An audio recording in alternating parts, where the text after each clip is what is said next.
Okay, cool. So now we're going to look at beats and making drum beats sound a bit more interesting. So here I am in my step sequencer. This is Logic Pro.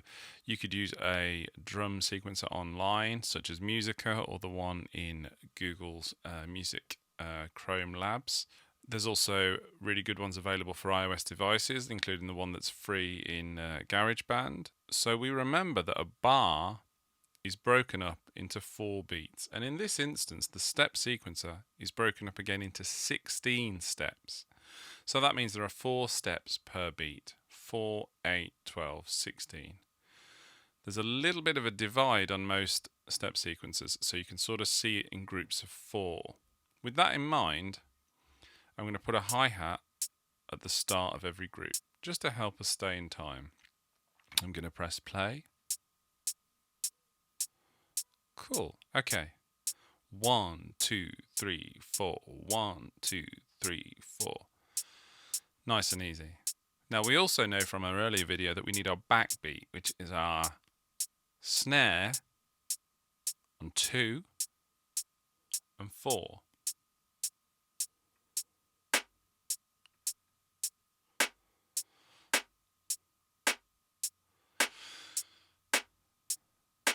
Okay, so that doesn't feel much like a beat because it doesn't have a kick to accentuate where the 1 is, where the first beat of the bar is. So that's easy enough. We're just going to put a kick on the very first beat.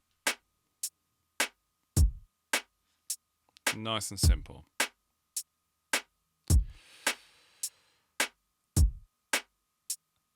Now the pace of the hi-hat on 1, 2, 3, 4, it's not super interesting. We could add to that. So we're going to add what we call the ands. 1 and 2 and 3 and 4 and 1 and 2 and 3 and 4 and 1 and 2 and 3 and 4 and 1 and 2 and 3 and 4. So the hi-hats are equally spaced and there are 8 of them. So now we've got the beginnings of a beat, but it still could be more interesting. Another kick would help it along. So we put a kick on the 3rd beat.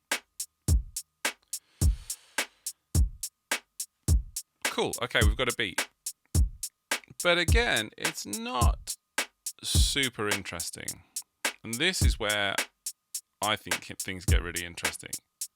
If we add a couple of kicks somewhere between our 2 and our 4, that's how we can create a groove. We could create a simple hip-hop groove like this. We could move those around. We could be more adventurous.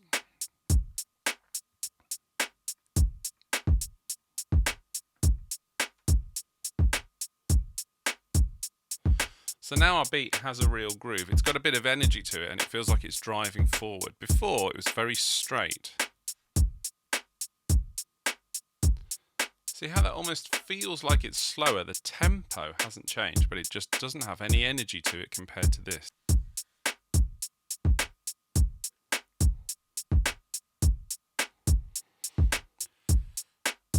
Okay, so what I'd like you to do now is, using whatever drum sequencer you have available to you, I'd like you to create a beat like this. So let's go through the steps again one more time. So the steps again, let's add hi-hats on 1, 2, 3, 4. 2, 3, 4. 1, 2, 3, 4. We'll add our backbeat on 2 and 4. 2, 3, 4. Let's add a kick on 1, 1. Let's fill in those ands.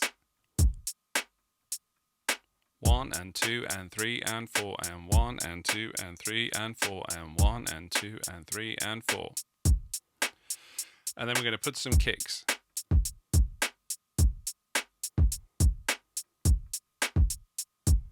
And just play around with it. Put them in different places. See if you can get a different feel. And most importantly, listen to the feel and try and find a feel that moves you, that actually makes you feel like, yeah, I could get with this, I could sing over this, I could make a beat with this. Something that feels exciting to you. Well, experiment with different tempos as well. So try slowing your beat down. At 85 beats per minute, it sounds like this. It's a pretty laid back groove. I'll take it up to a more pop tempo, about 115.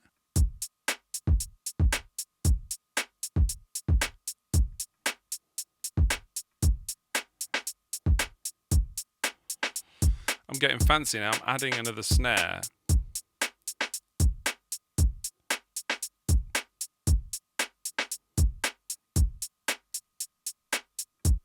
So there you have it. I just want you to play around with it. Just have a go at creating a beat. Find a tempo that suits you and motivates you, feels good, whether it's a slower tempo around 85 beats per minute or something more upbeat and poppy, more like 115. Experiment between those two kind of slow and fast kind of boundaries.